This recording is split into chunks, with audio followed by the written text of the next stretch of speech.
Mr. President and my colleagues, for too long, political leaders have shied away from being honest and having a difficult conversation with the American people about our national security.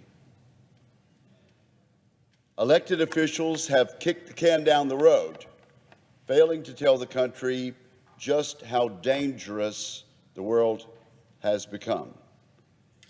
It is past time to confront this issue.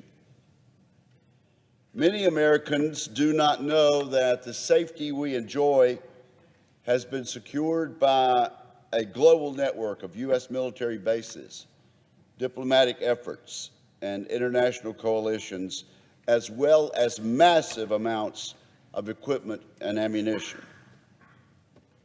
We've taken our security for granted, not knowing that much of it has been enabled by a previous once-in-a-generation investment made decades ago.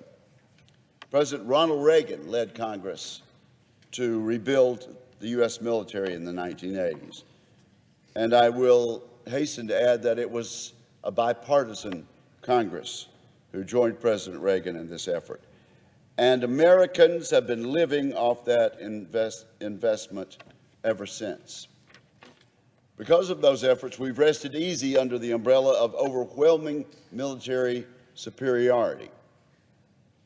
Today, though, our military strength is diminishing to dangerous lows. Dangerous lows.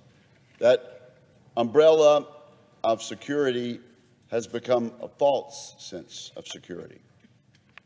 The U.S. Navy is the smallest and oldest it has been in over 8 decades, 80 years.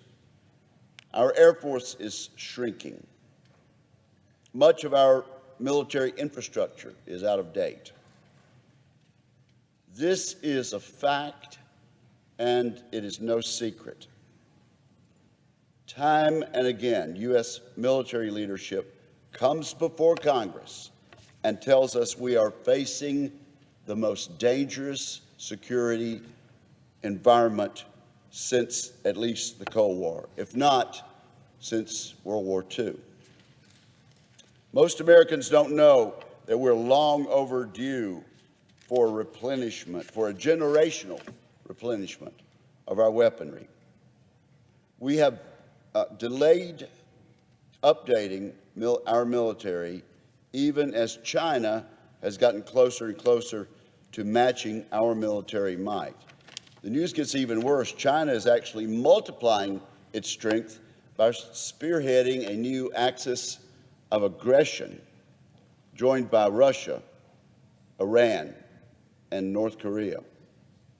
So far, China has not moved against us because its dictator, Xi Jinping, knew he would lose. But just over the horizon, he might have reason to feel differently. We in Congress must tell the American people what is at stake. Failing to deter China would immediately trigger a global economic depression. Losing to Beijing would extend the hardship, darkening the course of the entire 21st century. I'm not trying to be alarmist, but we need to be honest. This bleak future is possible, but not inevitable. I recently introduced a detailed plan to rebuild American military might and restore our ability to deter threats. It would be a down payment for our future, and it would be expensive. Many worthwhile things are expensive, but it would be far less costly than war. Political neglect has put us in this vulnerable position. It does not have to be this way.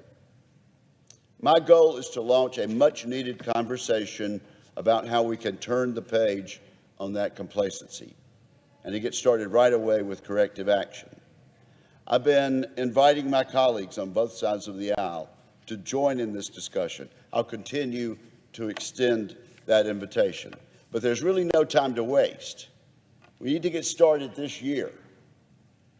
We can do so next week, Mr. President, when the Armed Services Committee in the Senate begins the NDAA markup, the National Defense Authorization Act.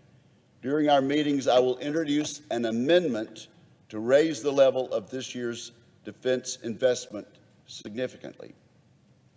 My amendment will be an opportunity for the kind of debate for which this chamber is renowned.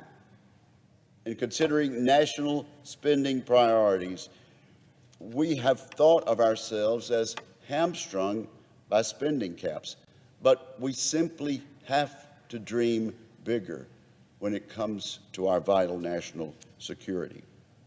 I hope this debate will lead to a defense top-line number that meets the moment. President Reagan's buildup kept the peace and won the Cold War, and it did so without firing a shot. The future can be just as peaceful and secure for our children and our grandchildren. But it's time we made that investment in the future. Thank you, Mr. President.